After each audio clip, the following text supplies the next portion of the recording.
अगर हमारे पास ये कैपेसिटर है, ठीक है, और हम यहाँ पे एक बल्ब लगाते हैं, ये कैसा सोर्स है, बल्ब लगाते हैं, ठीक है, तो मैंने आपको बोला था कि ये बल्ब ग्लो करेगा या नहीं करेगा? हाँ, नहीं तो अभी तो डीसी है ना, ये नहीं करेगा, इस पे भी करेगा। असल कब करेगा? अगर आप कंटिन्यूसली करोगे तो नहीं करेगा, ऑब्वियसली अगर आपसे पूछा जा रहा तो मतलब नहीं करेगा। लेकिन अगर क्वेश्चन है कि एसी और डीसी जुड़े हुए हैं तो क्या ये करंट बन सकती है, ये पूछा जा सकता है, ठीक है। देखो मान लो 5 वोल्ट की बैटरी है, कितने वोल्ट की बैटरी है, तो ध्यान समझना मेरी बात। तो 5 वोल्ट की बैटरी है, उसको 10 एम्पीयर करंट देना है, मान लो कितने एम्पीयर करंट देना है, 10 कूलम चार्ज यहां पर पहुंचाना है। क्या जोड़ते ही 10 कूलम पहुंच जाएगा? बस यहीं पर होना है, यहीं पर होना है। अच्छा, अगर इस बैटरी का स्विच अगर हम बंद कर दें, क्या 10 से एकदम से 0 हो जाएगा?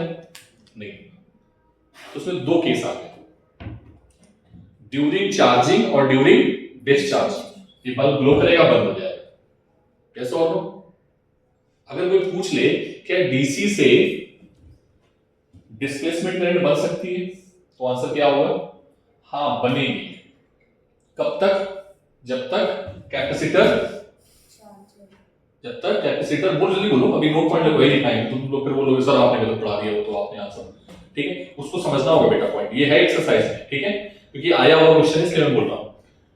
ड्यूरिंग चार्जिंग और ड्यूरिंग डिस्चार्जिंग, ये क्या होगा, यहां पर फील्ड क्या हो रही होगी, चार्जेस बढ़ रहे होंगे, चार्जेस बढ़ रहे होंगे टाइम के साथ, तो इलेक्ट्रिक फील्ड बढ़ रही होगी, और अगर बंद करेंगे तो चार्ज घट रहे होंगे, इलेक्ट्रिक फील्ड घट रही होगी, मतलब आपका इलेक्ट्रिक फील्ड घटेगी तो भी बल्ब जलेगा, बढ़ेगी तो भी बल्ब जलेगा। क्यों? क्योंकि सर उस दौरान इलेक्ट्रिक फील्ड का घटना या बढ़ना, मैंने लिखा है डिस्प्लेसमेंट करंट में, ये डिस्प्लेसमेंट करंट की डेफिनेशन होती है कि इलेक्ट्रिक फील्ड अगर घट रही है या बढ़ रही है तो वहां पर डिस्प्लेसमेंट करंट बनेगी, और अगर ये बन गई करंट तो ये बल्ब कुछ फ्रिक्शन ऑफ टाइम के लिए, क्योंकि इसकी स्पीड बहुत ज्यादा होती है, करंट की, चार्जेस की स्पीड बहुत ज्यादा होती है, लेकिन आप अपनी आंख से अगर देखोगे तो आप देख नहीं पाओगे, मतलब बल्ब कैसा दिखेगा आपको, बुझा हुआ ही दिखेगा। क्लियर है बात? क्या डिस्प्लेसमेंट करंट बनी होगी? हाँ सर बनी होगी, during charging and during discharging. Write down note point fast.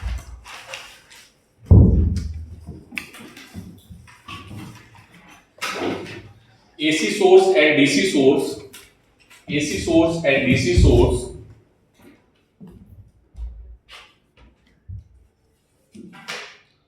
both makes displacement current, both make displacement current when capacitor is connected across it,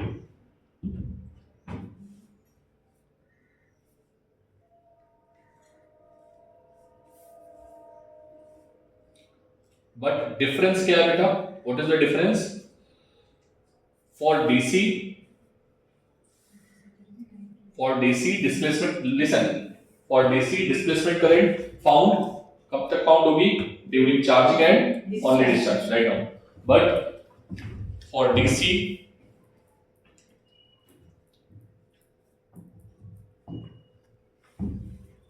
displacement current found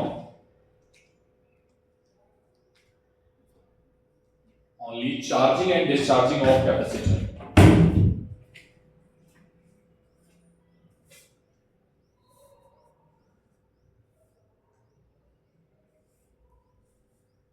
but in AC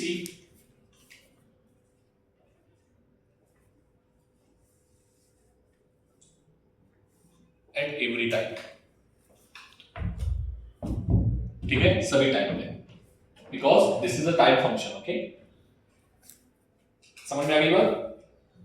तो ये bulb जलता हुआ दिखेगा नहीं? Answer नहीं, क्योंकि बहुत micro second का टाइम होगा जो हमारी आंख उसको समझ नहीं पाएगी, कब ये जल गया कब बुझ गया, ठीक है। आगे बढ़े, सभी को बोलना पड़ेगा, क्लियर है बात? अगर ये डायग्राम में क्वेश्चन पूछेगा तो आप बल्ब को क्या लिखोगे? बल्ब ग्लो नहीं करेगा, ठीक है, याद रखना, ये एनसीईआरटी क्वेश्चन भी है, उसमें लिखा है बल्ब ग्लो नहीं करेगा। अब दूसरी चीज और, मैं क्वेश्चन बताने वाला था और वहां से नोट पॉइंट आएगा, ठीक है। बहुत इंपॉर्टेंट बात है बेटा, इस चीज को समझना, डिस्प्लेसमेंट करंट को। हालांकि इससे ज्यादा क्वेश्चंस नहीं पूछे हैं, मेंस ने पूछे हैं, एडवांस ने पूछे हैं, एडवांस में भी हुआ है, मेंस ने पूछे बहुत है। क्वेश्चन क्या था, लिखो, मैं क्वेश्चन भी लिखा देता हूं प्रॉपर, राइट डाउन।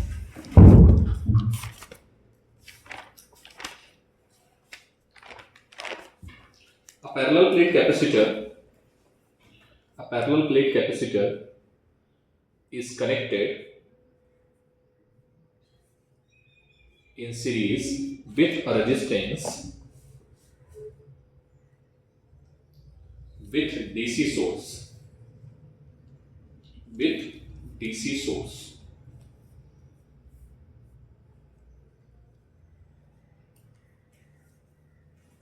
ठीक है, with DC source, ठीक है।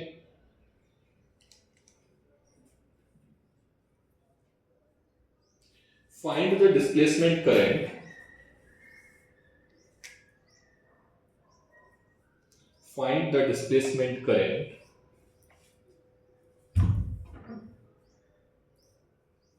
in the region between plate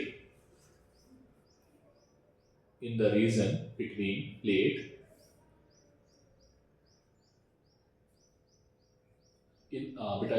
circular region between the plates of radius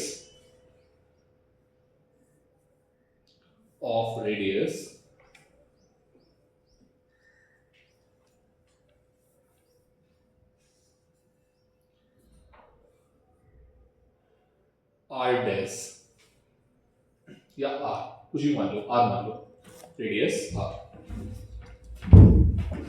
ठीक है। पहले तो क्वेश्चन देख लो, थोड़ा सा तुम्हारे सिलेबस में है, थोड़ा सा नहीं है, वो मैं आपको नहीं बताऊंगा, ठीक है।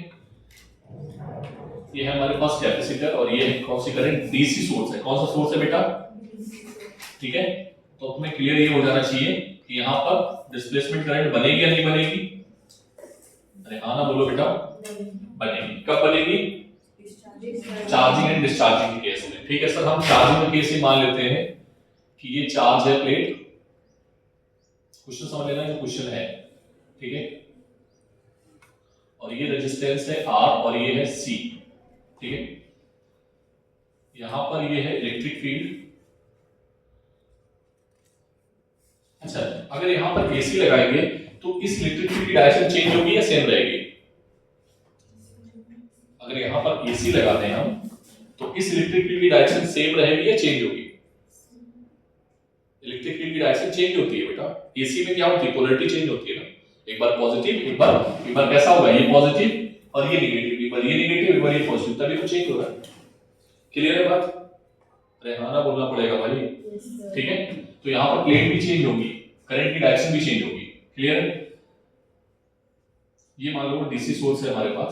अगर हम पूछते हैं, अच्छा क्वेश्चन में क्या पूछा गया है, क्वेश्चन में एक रीजन है प्लेट के बीच में, इधर देखो ऐसे इमेजिन करना, प्लेट है ये और प्लेट के बीच में एक रीजन है इस तरीके का, छोटी सी रेडियस का, वो मैं यहाँ पर दिखा रहा हूँ आपको, ये रीजन है। क्या इमेजिन कर पा रहे हो तुम लोग, इसकी जो रेडियस है वो कितनी है, एरिया ए है और ए डैश मान लो, और रेडियस क्या है इसकी, ठीक है। क्वेश्चन ये है, ठीक। तो पहला क्या है, पहला निकालना क्या है इसमें, मैंने कुछ बोला कि फाइंड आउट, कुछ बोला मैंने, find displacement current in that region. सबसे पहले हमें निकालना पड़ेगा चार्ज। क्या निकालना पड़ेगा, चार्ज। सर ने ये फॉर्मूला तो प्रूफ नहीं कराया है बट मैं लिख देता हूं, यहां पर चार्ज होगा फंक्शन ऑफ टाइम। किसका, कब, ड्यूरिंग चार्जिंग एंड डिस्चार्जिंग, ठीक है। हम केवल बात कर रहे हैं चार्जिंग की, किसकी बात कर रहे हैं, चार्जिंग की। फॉर सर चार्जिंग और डिस्चार्जिंग में चार्ज अलग अलग होगा, हाँ अलग अलग होगा बेटा, वो क्या अंतर होगा वो बाद में डिस्कस करेंगे। तो चार्ज फॉर चार्जिंग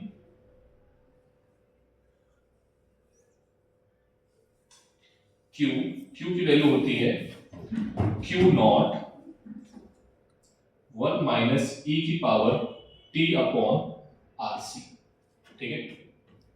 क्या होती है सब लोग बोलो। -1 सर इसको याद करना है बिल्कुल नहीं, सिलेबस में नहीं है, ठीक है। आरसी सर्किट हमारे सिलेबस में नहीं है। हमें केवल डिस्प्लेसमेंट करंट बताना है। एनसीईआरटी का क्वेश्चन आया तो मैं डिस्कस कर रहा हूं, अदरवाइज नहीं बताता। और ये कभी क्वेश्चन आया भी नहीं, लेकिन जी मेंस में आ चुका है, ठीक है। तो फॉर्मूला क्या होगा, इसको जनरली हम क्या बोलते हैं, टाउ बोलते हैं। क्या बोलते हैं इसको? तो टाउ इज इक्वल्स टू, हम अगर आरसी लिखने में कोई दिक्कत नहीं है, ठीक है। बोलो, this is the function of time. Time का फंक्शन है, तो बोलो भाई this is the function of time. अगर बेटा हमें निकालना है, हमें क्या निकालना है, यहां से हमें डिस्प्लेसमेंट करंट चाहिए। तो हमें डिस्प्लेसमेंट करंट निकालने के लिए दो फैक्टर निकालने पड़ेंगे। कौन कौन से? डिस्प्लेसमेंट करंट निकालने के लिए हमें क्या पता होना चाहिए, यहां पर मैं लिखता हूं, देखना। आईडी का फॉर्मूला आपने क्या बताया था? Epsilon naught D phi E upon dt। और फाई के साथ में क्या होता है?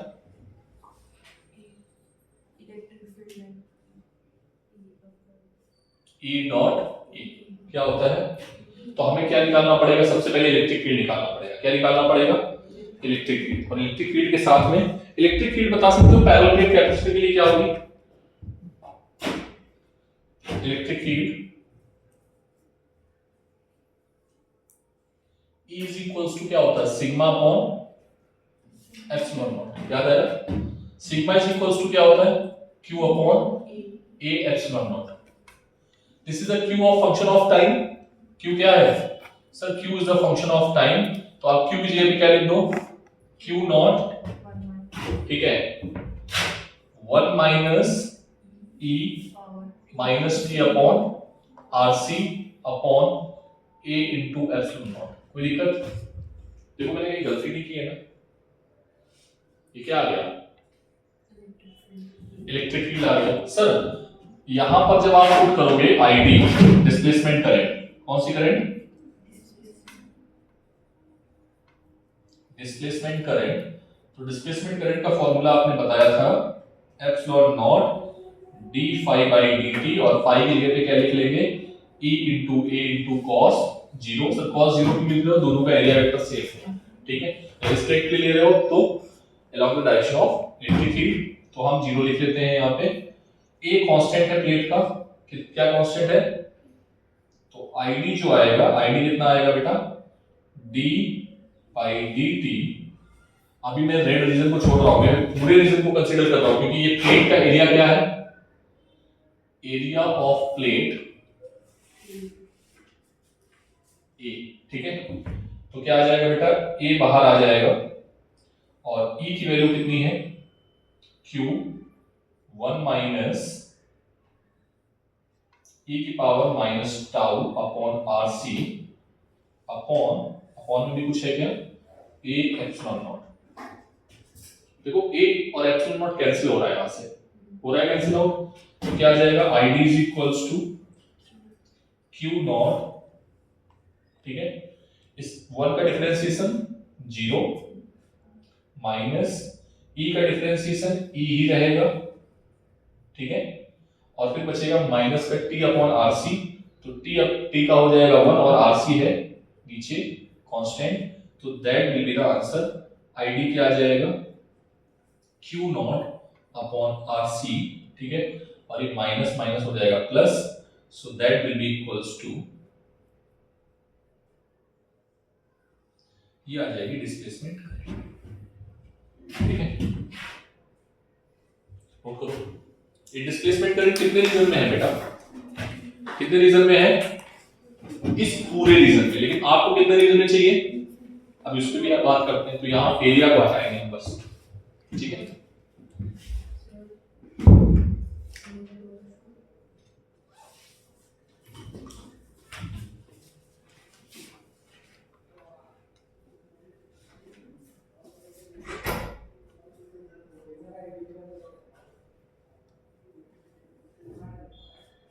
यहां पर नीचे लिखना, this ID is complete in the region of, ये किस रीजन में होगा बेटा? ये पूरा का पूरा यहां तक होगा, ठीक है। जल्दी लिखो, तेजी में जितनी लिखोगे।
आगे बढ़े बेटा, तुमको कितने रीजन में चाहिए नोट कर लिया पूरा, बस हम कुछ करेंगे इसमें थोड़ा सा।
हो गया बेटा, इधर देखो,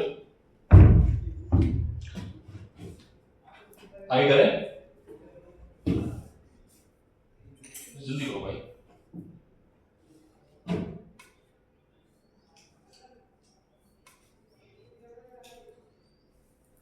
चलो इधर देखो, for specified reason,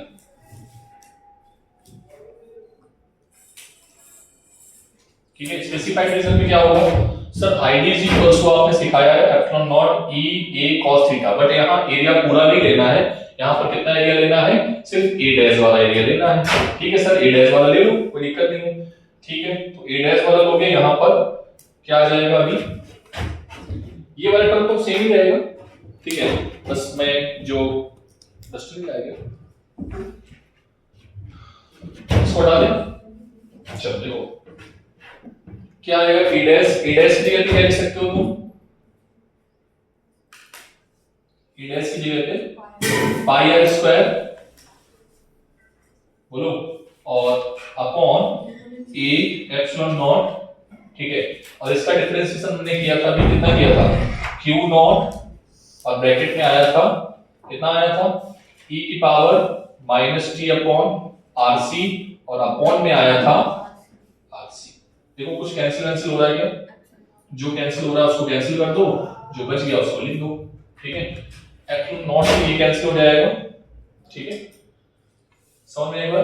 this is the area of, ये क्या है, ये किसका एरिया है, ये है कंप्लीट एरिया, मतलब area of plate, area of plate, समझ में आएगी नहीं है, और ये इसका एरिया है स्पेसिफाइड रीजन का, ठीक है, इसको आर डैश कर दे क्या, ठीक है, क्वेश्चन आ रहा, नेक्स्ट मैं डेटा उठा के देता हूं, पहले नोट कर लो इसको जल्दी से, नेक्स्ट क्वेश्चन राइट नाउ करके दिखाओगे मुझे।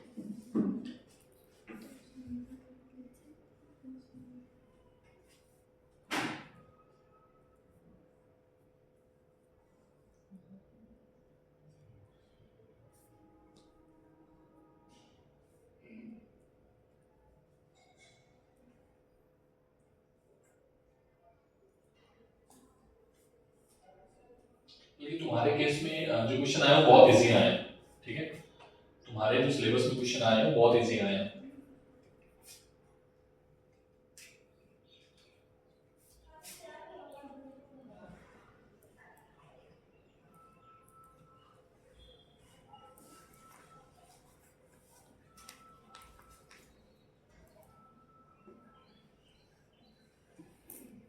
अब जो तुम्हारे नीट में क्वेश्चन आए हैं वो जरा देख लो एक बार, नोट पॉइंट के तौर पे नोट करना बेटा।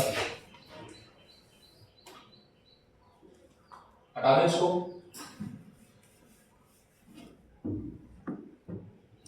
सभी लोग इधर देखेंगे। सर यहाँ पर केवल फॉर्मूला डिराइव करने जा रहे हैं, ठीक है। पहला फॉर्मूला क्या सर ने सिखाया था? इलेक्ट्रिक फ्लक्स होता है मैग्नेटिक फ्लक्स, हाँ याद रखना। तो पहला इलेक्ट्रिक फ्लक्स अगर टाइम के रिस्पेक्ट में गिवन है उसको डिफरेंशिएट करो, एप्सिलॉन नॉट से मल्टीप्लाई करो, आईडी मिल जाएगा। अरे हाँ ना बोलना पड़ेगा। दूसरा फॉर्मूला, अगर हमारे पास कैपेसिटर है तो कैपेसिटर में क्या कर सकते हो, E इंटू ए कॉस थीटा लगा देना, ठीक है। फिर देख लेना कौन वेरिएबल है, कौन कांस्टेंट है, कौन वेरिएबल है, ठीक है। तो एरिया हमेशा जनरली हम कांस्टेंट लेते हैं, क्या लेंगे, और एरिया कांस्टेंट लोगे और थीटा कैसा आएगा 0 डिग्री, इसके करस्पॉन्डिंग में जो भी दोनों का एरिया वेक्टर होगा। अगर मान लो आप ऐसा लूप बनाते हो, समझना ऐसा लूप, एक बार ऐसा लूप बना लो, प्लेट ऐसी रखी है तो उसका एरिया वेक्टर 90 डिग्री हो जाएगा, ठीक है।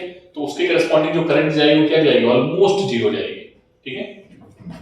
वो चीज समझ में आ गई। तो वो फैक्टर ये ध्यान में रखना है कि यहां पर हम थीटा की वैल्यू क्या ले रहे हैं,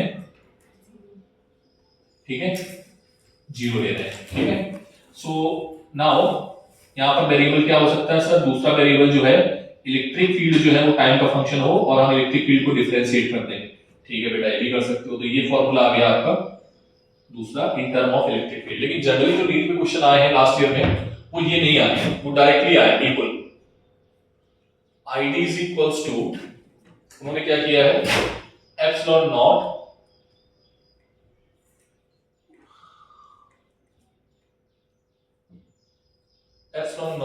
A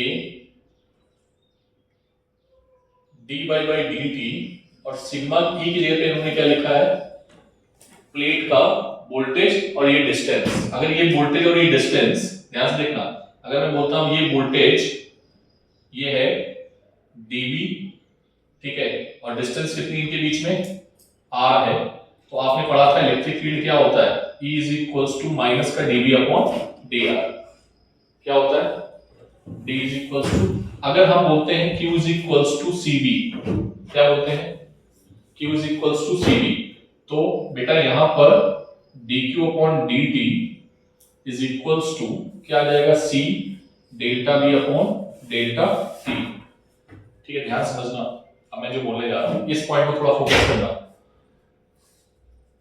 यहां पे क्या लिख सकते हैं, पहले इसको कंप्लीट कर देते हैं। इसको लिख सकते हैं sigma upon epsilon not, epsilon not cancel हो जाएगा, a सिग्मा की जगह पे क्या लिख सकते हैं, q अपॉन, सिग्मा की जगह पे क्या लिख सकते हैं, q अपॉन,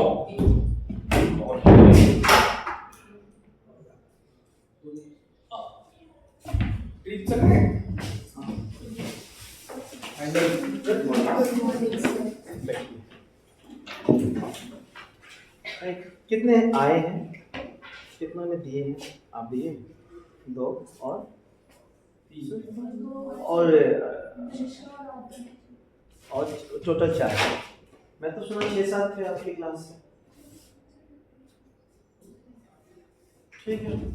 कोई है तो क्या बुकिंग का, क्या ये समझ में आ गया सभी को, इसमें कोई दिक्कत नहीं है। सर तो ये कैसे लिखा है ये पता है, इधर बेटा ये मैंने कैसे लिखा है ये पता है, पक्का, ठीक है।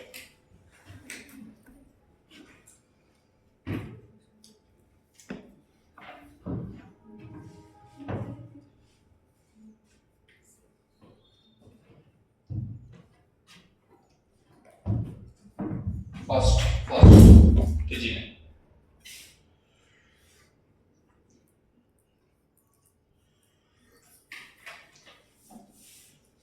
EM वेग में सारे क्वेश्चंस बनाओगे, ठीक है, एक्सरसाइज 1, 2, 3 और जेई प्रॉब्लम भी, ठीक है। नीट में क्वेश्चन आप जो आए हुए हैं वो बहुत बेकार क्वेश्चन है, मतलब आप देखते ही आंसर बता दोगे, ठीक है, कि अच्छा सर इसका आंसर ये होगा।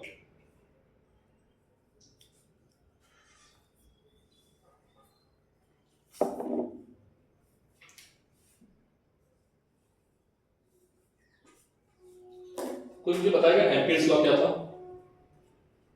एम्पियर्स लॉ फिर से बताओ, कौन बताएगा, श्रेया को छोड़ के बाकी और बताओ। रचना बताओ बेटा। तुम बताओ उधर क्या नाम है? रेजिमा बताओ बेटा। और तुम्हें आता है नजाकत? पेरेंट्स नहीं आए थे बेटा आपके, जिसके पेरेंट्स नहीं आए थे पीटीएम में, उसकी मैंने लिस्ट बना ली है, ठीक है? तो प्लीज बी अवेयर कि आप पढ़ के आओ, अदरवाइज फिर मुझे पीटीएम के साथ करनी पड़ेगी, ठीक है?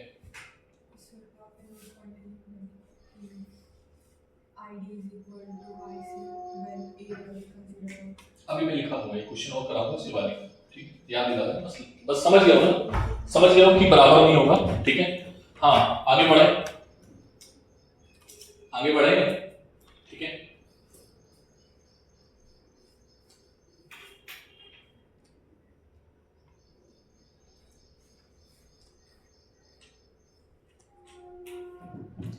ये फॉर्मूला भी लिख लेना बेटा, ठीक है? और ये किसके इक्वल है?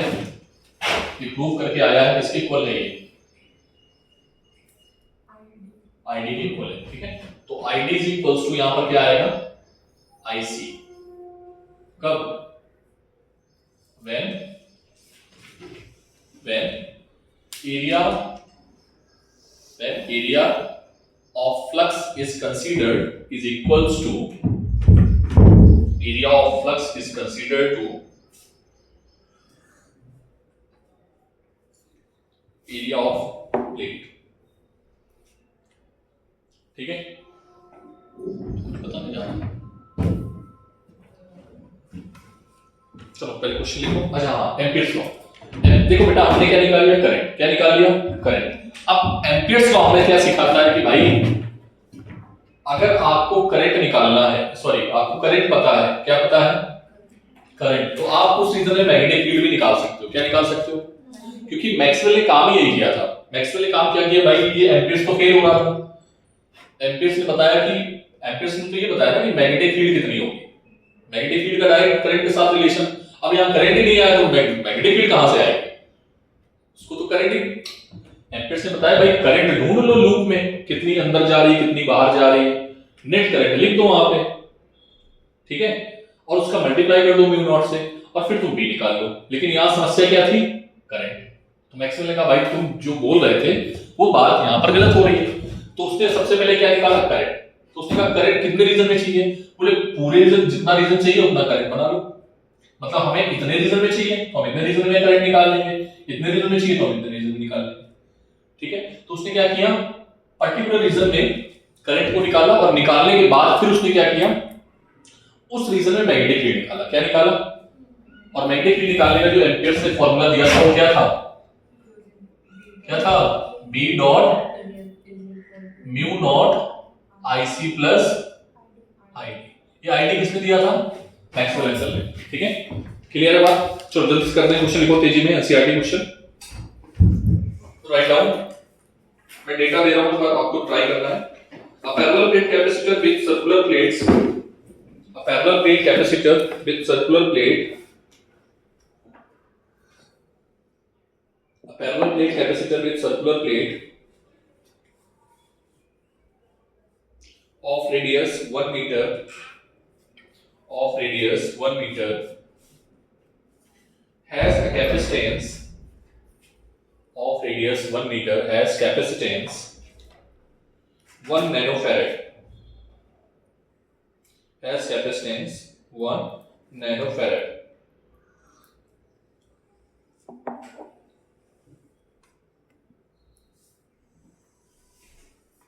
has capacitance 1 nanofarad. Full stop. At t is equals to 0, it is connected for charging.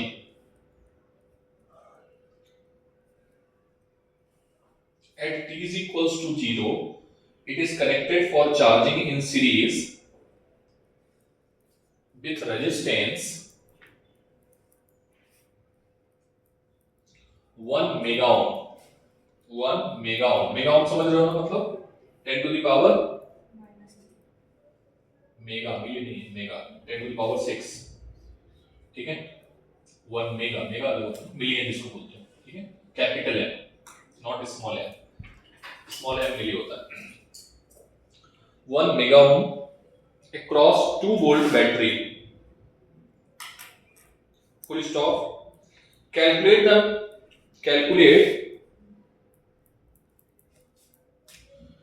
में मैं सारे पॉइंट लिखा देता हूं, ठीक है। कैलकुलेट में क्या निकालना है आपको, लिखो फर्स्ट,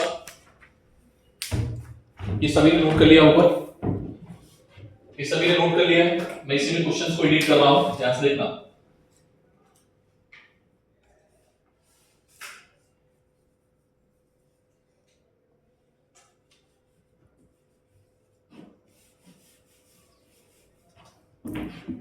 कितने वोल्ट की बैटरी है बेटा, ये 2 वोल्ट की। ये आर की वैल्यू कितनी है 10 टू द पावर 6, 1 है ना, 1 मेगा ओम, हां 10 to the power 6।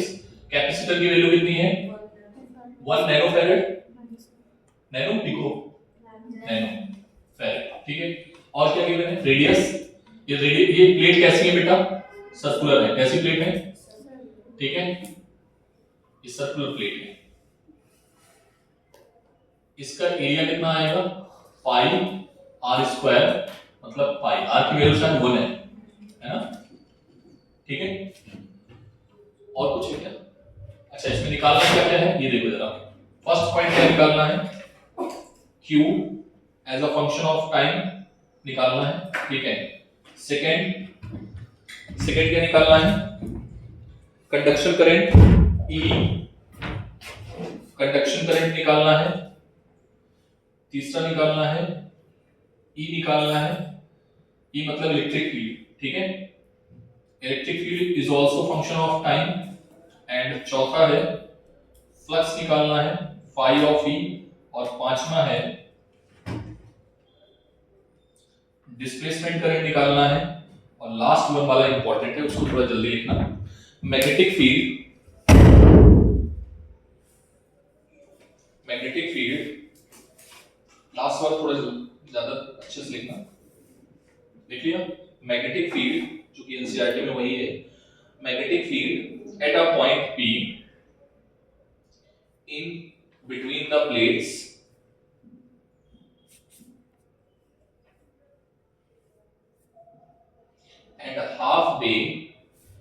and halfway between the center and halfway between the plates and halfway, आधा रास्ता, ठीक है, halfway between the center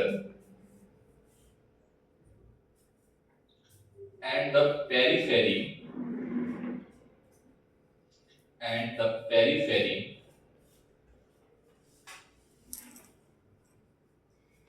of the plate after 10 to the power minus 3 second, ठीक है, after 10 to the power minus 3 second, ठीक है। R given है, C given है, R गिवन है और C गिवन है, बोलो बेटा। At t is equals to मान लो 10 to the power minus 3 second है, ठीक है। इस पर हमें सारी कहानी निकालनी है, ठीक है। तो Q की वैल्यू सर आपने बताई थी, क्या बताई थी, Q is equals to Q not 1 minus e की power t upon RC। t की वैल्यू पुट कर देना, RC की वैल्यू पुट कर देना, कैलकुलेटर से e की वैल्यू सॉल्व कर लेना। कैलकुलेटर अलाउ होता है जेई में, तभी जेई में क्वेश्चन आया, परेशान मत हो, ठीक है। तुम्हें अलाउ नहीं होगा, ठीक है, क्योंकि तुम्हारे में क्वेश्चन नहीं आएगा, ठीक है। हाँ सर, e की वैल्यू क्या होती है, e की value sigma upon epsilon not, sigma की जगह पे q अपॉन a, क्या वैल्यू पुट कर पाओगे, a की वैल्यू क्या है पाई, a की वैल्यू क्या है ये निकाल लोगे, हाँ ना बोलना पड़ेगा, q की वैल्यू निकाल लिए तुमने, पुट कर लोगे, ठीक है।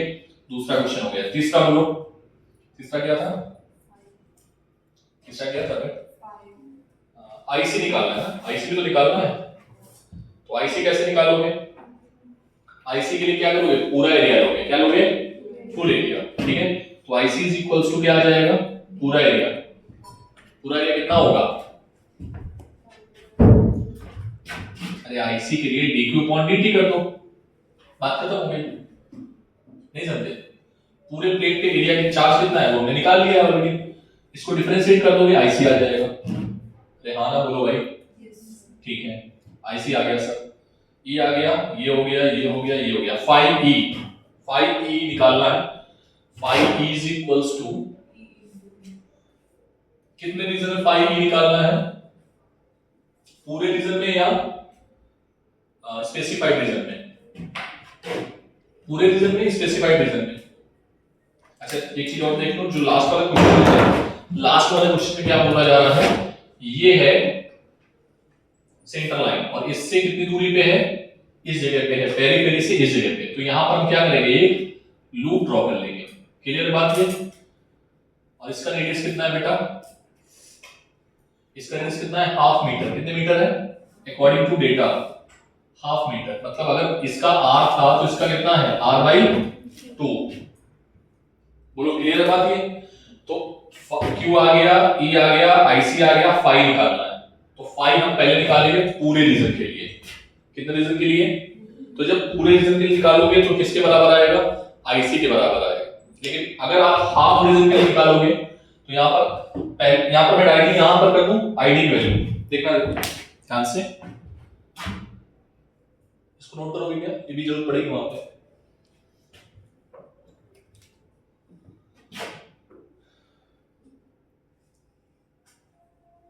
इस एक ही जगह पे क्या लिखोगे? पाई।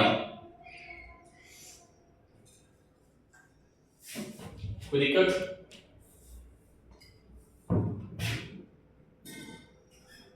बोलो। तो आईडी कितना आ जाएगा बेटा?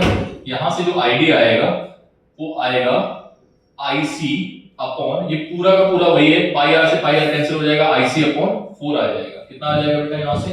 IC upon 4। क्या मैं question step by step solve करूं? मुझे करना चाहिए क्या?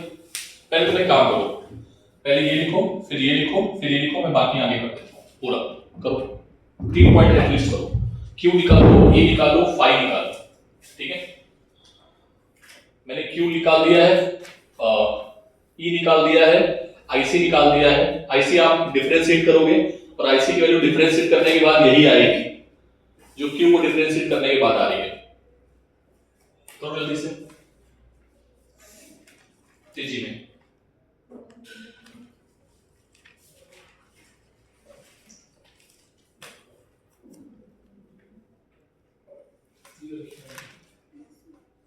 क्या हुआ?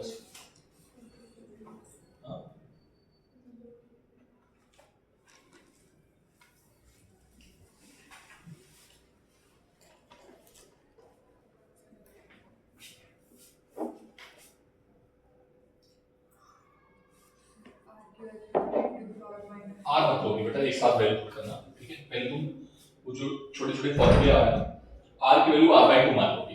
ठीक, कुछ देर -6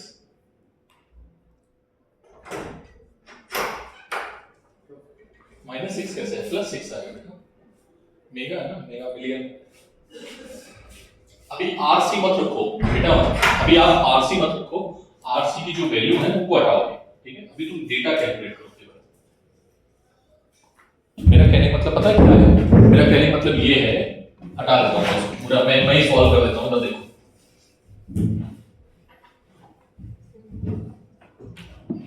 पहला पॉइंट,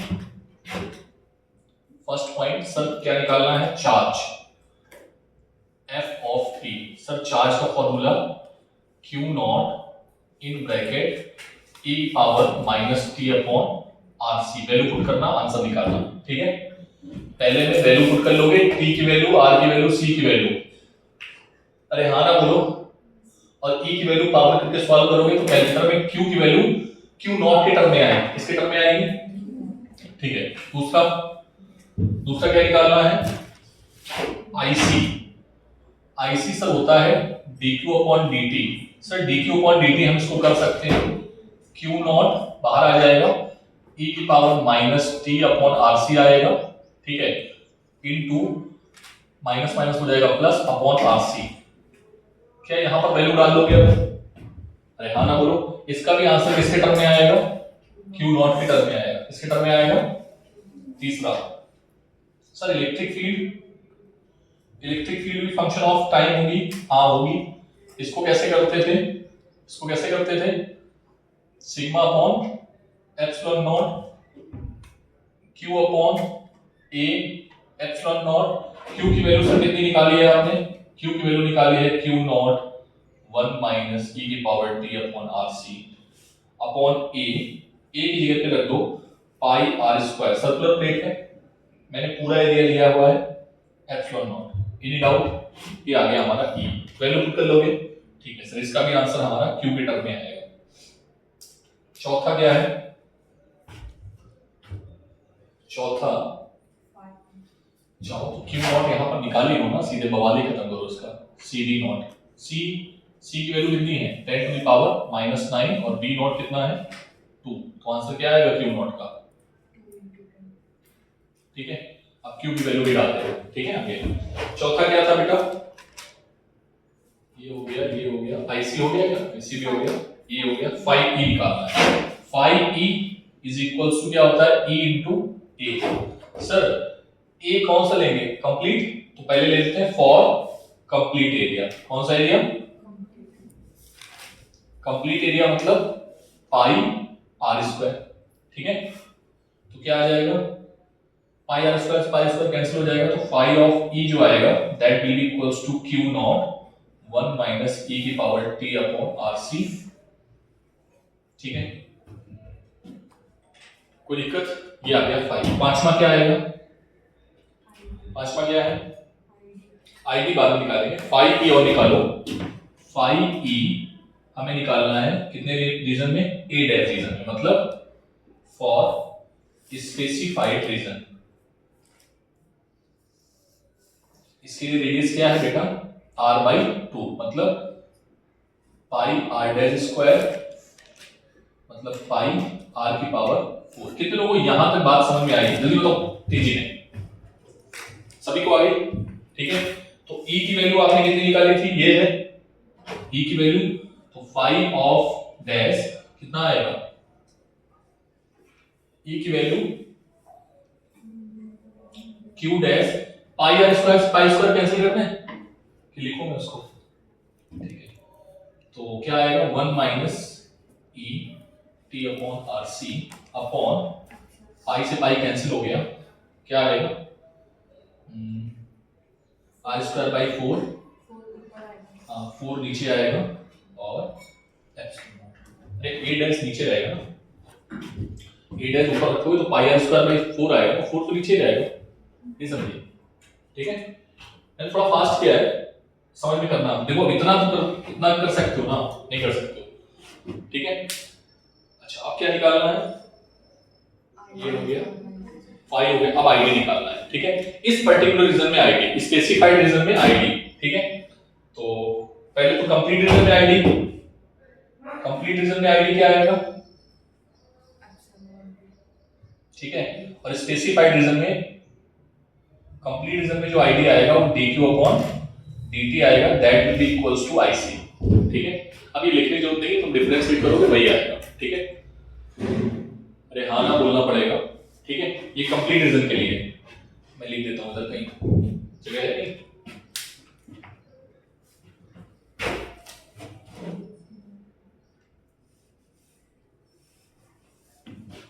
ठीक है, कंप्लीट रीजन के लिए क्या आएगा? ID for complete region, area कितना आएगा?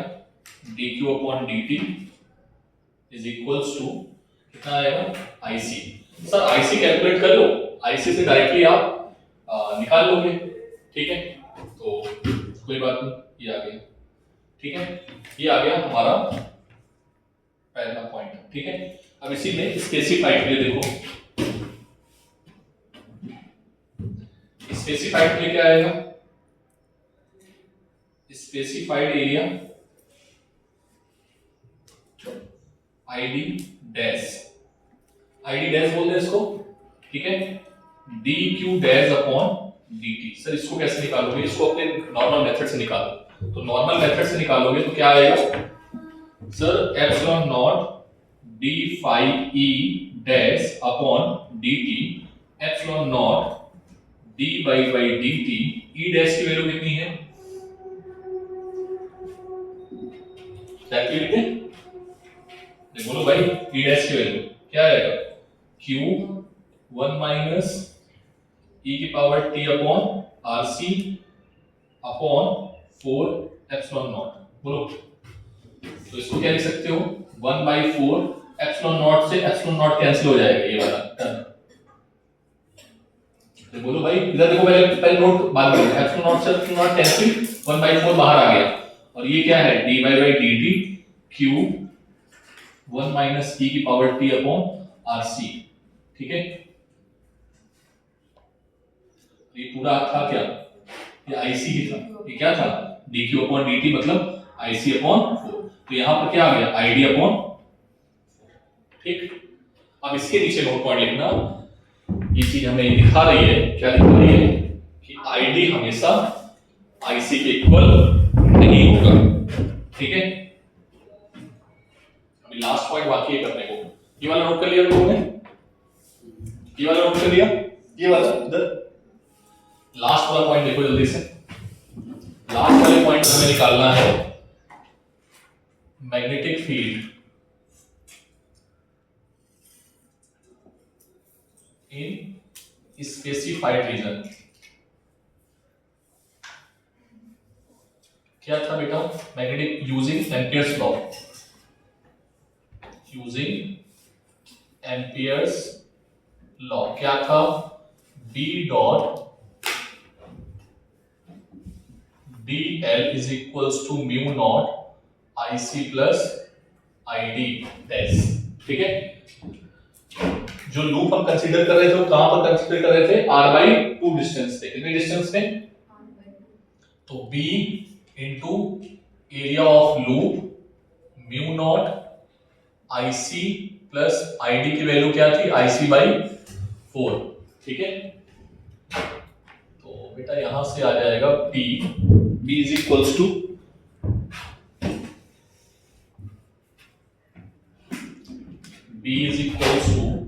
B और ये आएगा 2 पाई r/2, 2 से 2 कैंसिल हो जाएगा, म्यू नॉट IC प्लस कितना आ जाएगा, 5IC/4। ठीक है, तो B इज इक्वल्स टू कितना आएगा, म्यू नॉट 5/4 पाई, क्लियर है बात, आई आएगा ना, समझ में आया, बोलो ये।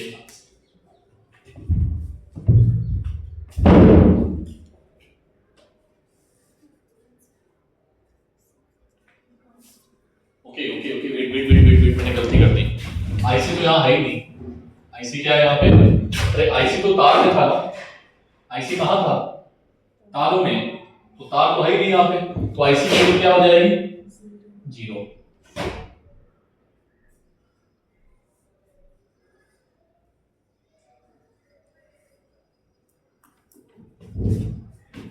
ठीक है,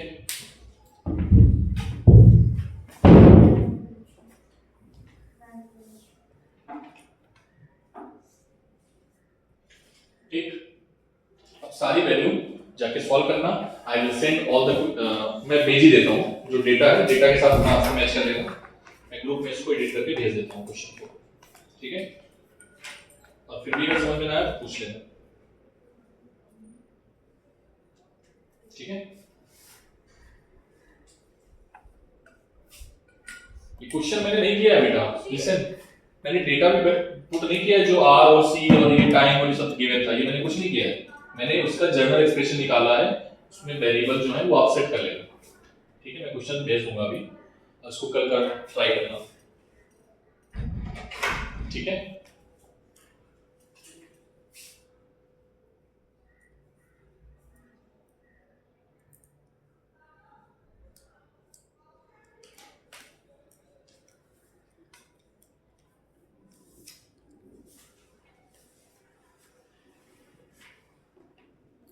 भेजो बेटा, इसको मैं भेज ही देता हूँ ग्रुप में, उसको जूम कर लेना तुम लोग। ठीक है,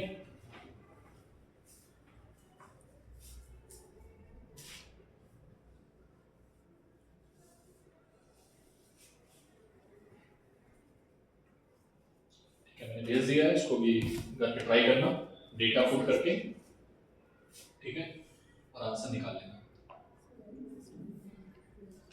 ठीक।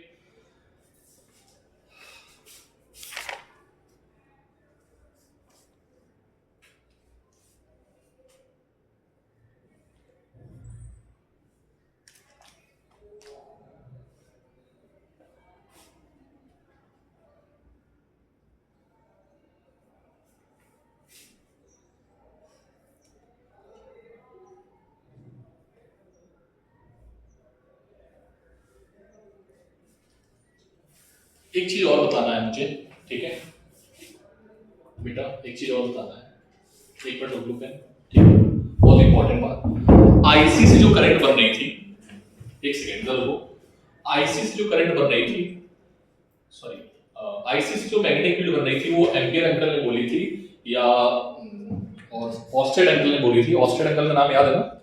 ऑस्टेड ने सबसे पहले मैग्नेटिक फील्ड के बारे में बताया था ना कि यहाँ पर मैग्नेटिक फील्ड रिफ्लेक्ट हो रही है, तो ऑस्टेड अंकल ने बोला था इसके चारों ओर मैग्नेटिक फील्ड बन रही है, ये करंट की वजह से बन रही है। तो मैग्नेटिक फील्ड का सोर्स क्या था? तारों में बहता हुआ करंट, क्या बताया था? लेकिन मैक्सवेल अंकल ने इसको दूसरा तरीका भी दे दिया, बोले नहीं नहीं नहीं, सिर्फ वही नहीं है, एक चीज और भी है। क्या है कि यहाँ पर अगर इलेक्ट्रिक फील्ड टाइम के साथ चेंज हो रही है तो क्या बनेगी? Magnetic field. क्या बनेगी? इलेक्ट्रिक फील्ड टाइम के साथ चेंज हो रही है तो क्या बनेगी? Magnetic field. और इस मैग्नेटिक फील्ड का नाम रखा गया इंड्यूस्ड मैग्नेटिक फील्ड। क्या नाम रखा गया? और मैग्नेटिक फील्ड अगर टाइम के साथ चेंज हो रही है तो क्या बनाएगी? Electric field. ये कौन से अंकल ने बोला था? Faraday uncle. किसने बोला था? समझ में आया? तो नेचर्स लाइक सिमेट्री, अगर इससे ये चीज बन रही है तो उससे ये चीज बनेगी। क्लियर? तो फिर से मैग्नेटिक फील्ड अगर टाइम के साथ चेंज हो रही है तो इलेक्ट्रिक फील्ड बनेगी, इलेक्ट्रिक फील्ड टाइम के साथ चेंज हो रही है तो मैग्नेटिक फील्ड बनेगी, इलेक्ट्रिक फील्ड अगर टाइम के साथ चेंज हो रही है तो मैग्नेटिक फील्ड बनेगी। ये किसने बताया? मैक्सवेल अंकल ने। और मैग्नेटिक फील्ड अगर टाइम के साथ चेंज हो रही है तो बनाएगी इलेक्ट्रिक फील्ड, ये बताया फैराडे अंकल ने। यस और नो? अरे हाँ ना बोलो। तो ये कौन सी फील्ड है आप मुझे बताइए इससे आप, ये मैग्नेटिक फील्ड कौन सी फील्ड है? Induced magnetic field. कौन सी फील्ड है ये? इंड्यूस्ड। यस और नो? यहां पर ये कौन सी फील्ड है? अगर तुम इस 4 को हटा दो तो यहां पर तुम लिखोगी आईडी। क्या लिखोगी? यस और नो? क्लियर है बात? बोलो। चलो, तो ये थी अपनी कहानी, ठीक है, जहां पर हम अपने लूप को मानते हैं।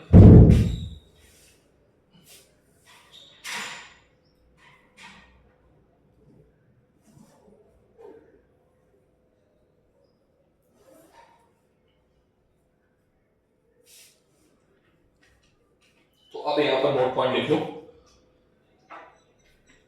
डिस्प्लेसमेंट, जल्दी से लिखो, अपनी लैंग्वेज में लिखना।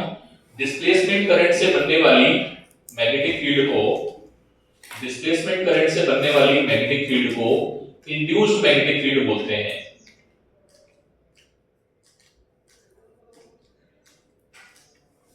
अंग्रेजी बोलते हैं the magnetic field formed by the displacement current is known as induced magnetic field। और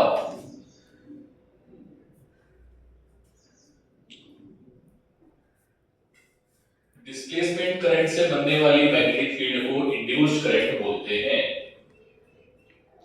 और चेंजिंग इलेक्ट्रिक फील्ड से बनने वाली मैग्नेटिक फील्ड को, चेंजिंग इलेक्ट्रिक फील्ड लाइन से बनने वाली मैग्नेटिक फील्ड को इंड्यूस्ड करंट बोलते हैं। Second note point,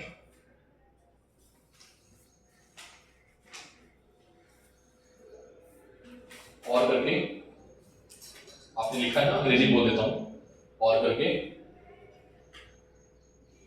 changing electric field also produced induced magnetic field. ठीक है, लिख लिया आपने अपनी लैंग्वेज में। Next point, displacement current not always equals to conduction current.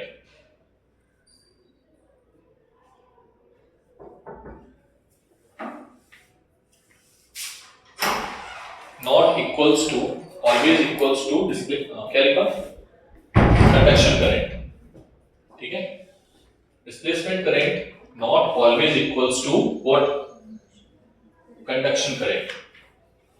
It may be decrease if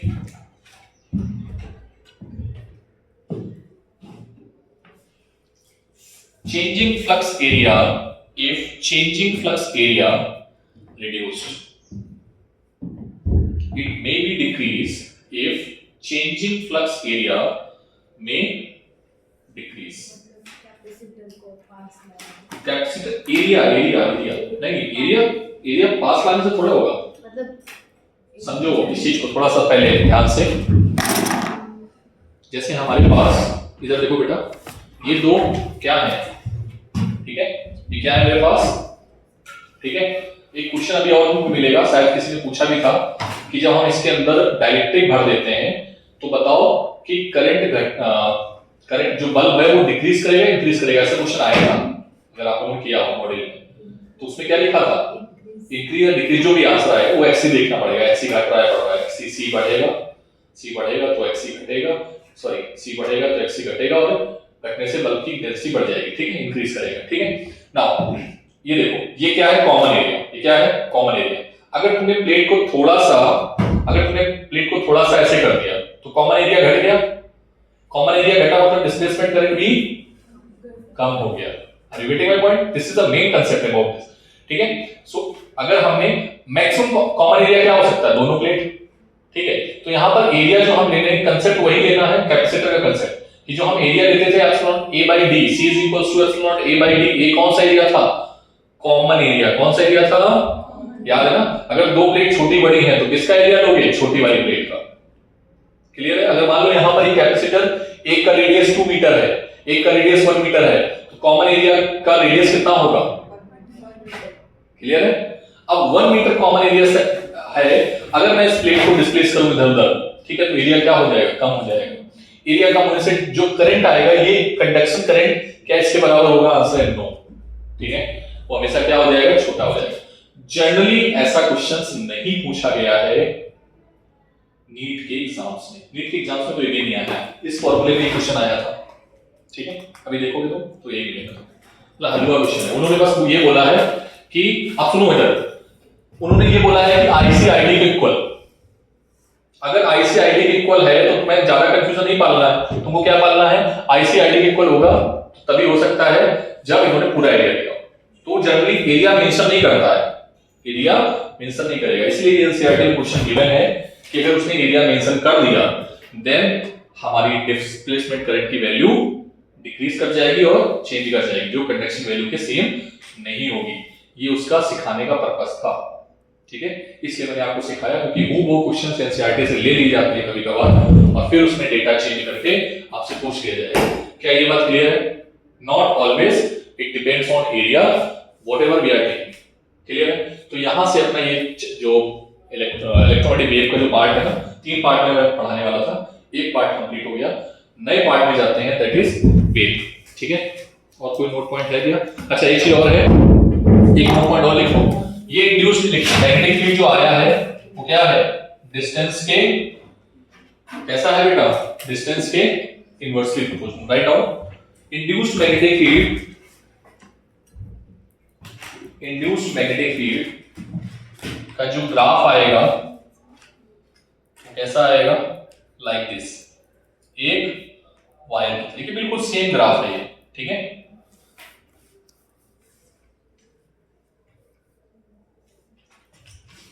ठीक,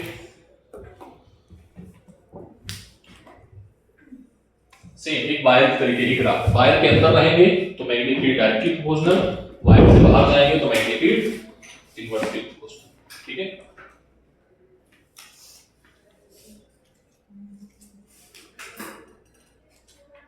जाओ भाई, ठीक है, क्लियर बात हुई। ये ग्राफ मैंने बोला कि मैग्नेटिक फील्ड जो है ये वायर के तरीके ही रिएक्ट करेगा, मतलब मैग्नेटिक फील्ड जैसे वायर के अंदर रिएक्ट करता था ना, याद करो हम लोगों ने वायर के लिए मैक्सवेल की इक्वेशन में प्रूव किया था, याद है। तो हम इतनी करंट को कंसीडर कर रहे थे, फिर इतनी करंट को कंसीडर कर रहे थे, फिर एक्सेस पे आ गए थे, तो एक्सेस से जब चलेंगे वायर तक, ठीक है, तो मैग्नेटिक फील्ड क्या होगा, बढ़ेगा, राइज करेगा और फिर घटने लगेगा। ठीक है, हालांकि ये सब मत जाओ, अगर बस मुझे बता दिया, इस पॉइंट को याद रखना, एज इट इज सेम रहेगा। ठीक है, क्या ये बात क्लियर? अगर कोई आपसे बोलता है कि आईसी के बराबर, आईसी के बराबर हमेशा होता है, तो आंसर है नहीं।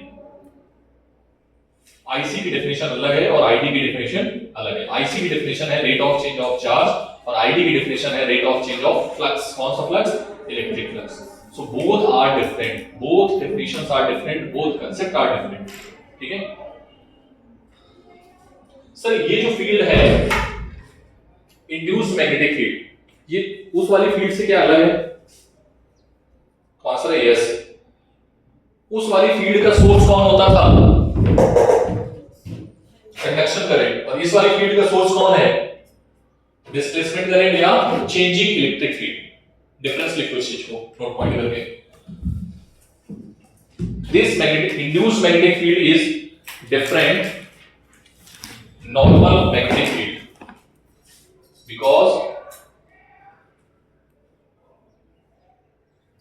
नॉर्मल मैग्नेटिक फील्ड का जो सोर्स था वो तारों में बहने वाला करंट था। ठीक है, अपनी लैंग्वेज में लिखो मराठी में।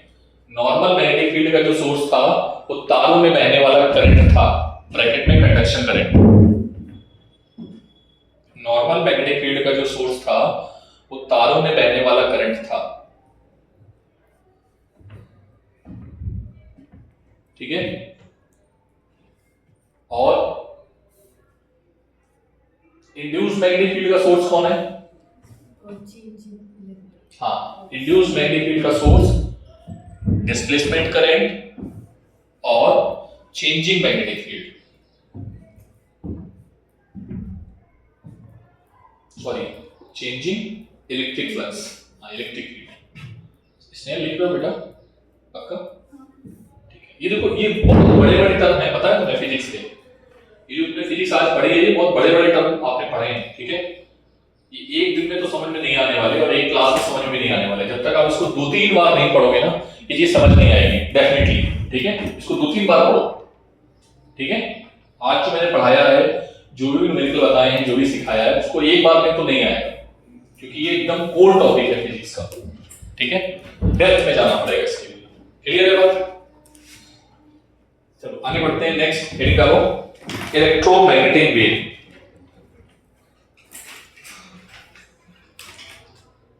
इलेक्ट्रोमैग्नेटिक वेव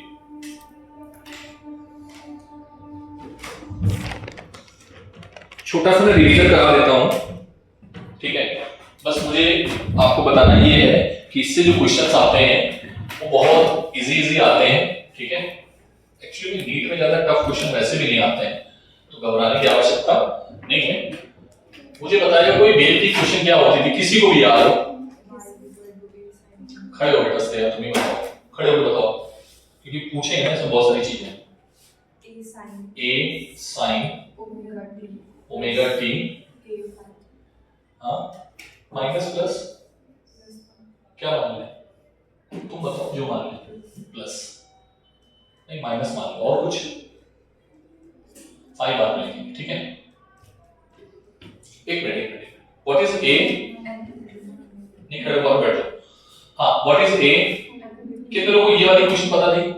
रचना, ठीक है, तुम बताओ रचना। ठीक है, व्हाट इज ए? ए क्या है? अभी कोई कुछ नहीं लिखेगा, क्योंकि आज मुझे लिखाना नहीं, बस थोड़ा सा समझाना है, रिवीजन है। ये बी पढ़ा था, बी इलेक्ट्रोमैग्नेटिक वेव नहीं पढ़ा था। What is omega? जल्दी से। एंगुलर फ्रीक्वेंसी या एंगुलर वेलोसिटी, जो भी बोलना है बोल दो। क्या है? 2 पाई। वहां पर न्यू लेते थे, यहां पर हम क्या लेंगे? यहां पे हम न्यू लेंगे। ठीक है, क्लियर है? हाँ, व्हाट इज के? सत्ती बोल। हाँ, क्या कांस्टेंट?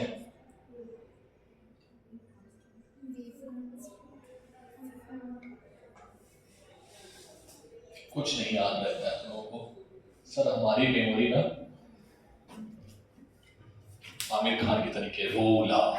ठीक है सर,